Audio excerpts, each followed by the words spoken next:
एक बार भगवान श्री कृष्ण की मां रुक्मिणी थी ना, विवाह जिनसे हुआ था, रुक्मिणी मैया।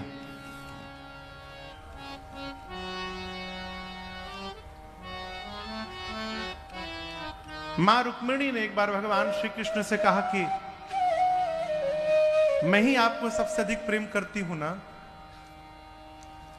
भगवान कृष्ण कुछ बोले नहीं, मौन रह गए। और जब भगवान कुछ बोले नहीं तो मां को क्या और कोई भी है मेरे से अधिक प्रेम करने वाला? भगवान कुछ नहीं बोले। मां रुक्मिणी परेशान की, आखिर होए कौन जो मेरे से अधिक प्रेम करे इनको। तो भगवान ने एक बार लीला रची। भगवान को बहुत तेज ज्वर हुआ, बुखार, बहुत तेज बुखार।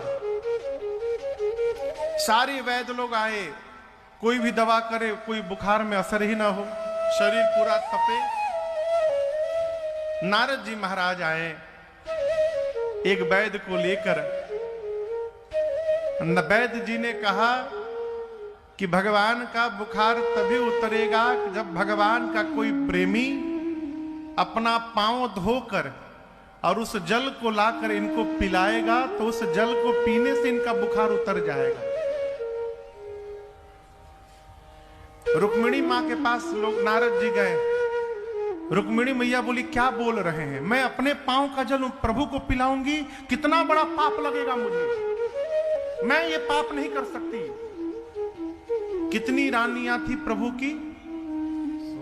16,108 16,108।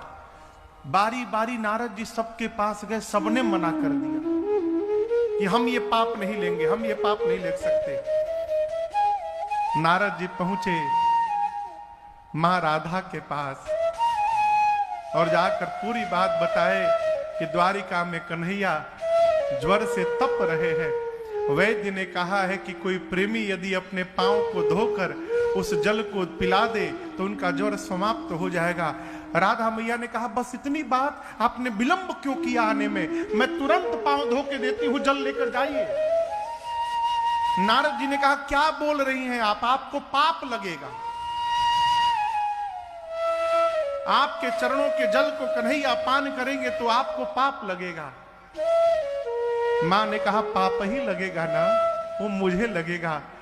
मैं यदि मेरे पाप लगने से कन्हैया का ज्वर समाप्त हो सकता है तो मैं जन्म जन्मांतर पाप लेने को तैयार हूं। नारद जी आप शीघ्र लेकर जाइए। और नारद जी जब वो जल लेकर कन्हैया के पास पहुंचे तो वहां मां रुक्मिणी भी थी। कृष्ण भगवान ने पूछा, ये जल किसने दिया और क्या कहा? जब नारद जी ने पूरी बात बताई तो मां का चेहरा उतर गया। हो, ये प्रेम है।